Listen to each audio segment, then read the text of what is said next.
আন্দোলনে নেমে হাসিনাকে উৎখাত করেছি। হাসিনা এত পাওয়ারফুল হওয়ার সত্ত্বেও তাদেরকে উৎখাত করতে আমাদের লেগেছে মাত্র 15 দিন। যদি আবারও কেউ ফ্যাসিস্ট কায়দায় কোনো কিছু দখল করতে চান তাহলে আপনাদেরকে উৎখাত করতে লাগবে মাত্র 15 সেকেন্ড। আদালতে হস্তক্ষেপ করে ইশরাক ভাইকে মেয়রের জন্য করা হয়েছে। আমি এখান থেকে একটা মেসেজ দিতে চাই, আমি 2022 সালে মামলা খেয়েছি, আন্দোলন করে গুলি খেয়েছি, আমি একজন আহত। তারপরও আমার সেই মামলা এখনো পর্যন্ত উইথড্র হয়নি, অথচ আপনারা স্পেশাল ভাবে কোর্ট বসিয়ে রায় নিয়ে আসেন এক রাতের ভিতরে। কিন্তু আমরা কেন রক্ত দিয়েছিলাম মাঠে? এই সংস্কারের জন্য আমরা মাঠে রক্ত দিয়েছি, আন্দোলন করেছি। সেই 2018-19 থেকে মাঠে আন্দোলন করতেছি। বিএনপির কিছু নেতা কর্মীরা বলতেছে তারা 16 বছর 17 বছর অবহেলিত, তারা আন্দোলন করতেছে। আন্দোলন আপনারা একা করেন নাই, আমরাও মাঠে আন্দোলন করেছি।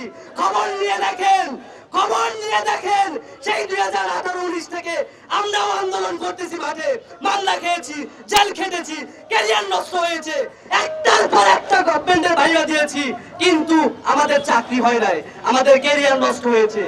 তারই পরিপ্রেক্ষিতে আন্দোলনে নেমে হাসিনাকে উৎখাত করেছি।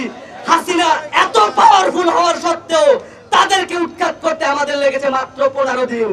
যদি আবারও কেউ ফ্যাসিস্ট কায়দায়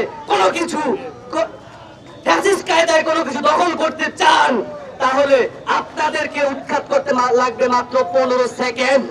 ডিরেক্ট ঘোষণা দিয়ে দিলাম এখান থেকে, আপনারা জনভোগান্তি থেকে মুক্ত করুন। এই 1 সপ্তাহ ধরে আপনারা নগর ভবন, সিটি কর্পোরেশন তালা মেরে রাখতেছেন।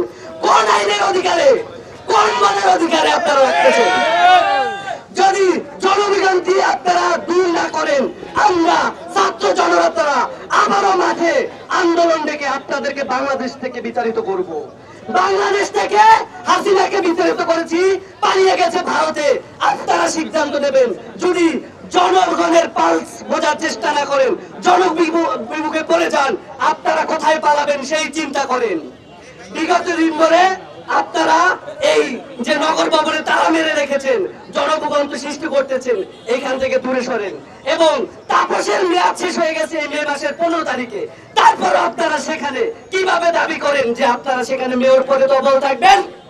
একবারে ডিরেক্ট মেসেজ দিতে চাই, এক জনগণের পালস বোঝার চেষ্টা করেন এবং জনগণের সাথে নিয়ে জনগণ যেটা চায় সে অনুযায়ী স্থানীয় নির্বাচন আগে দেওয়ার জন্য আমরা আবেদন করেছি।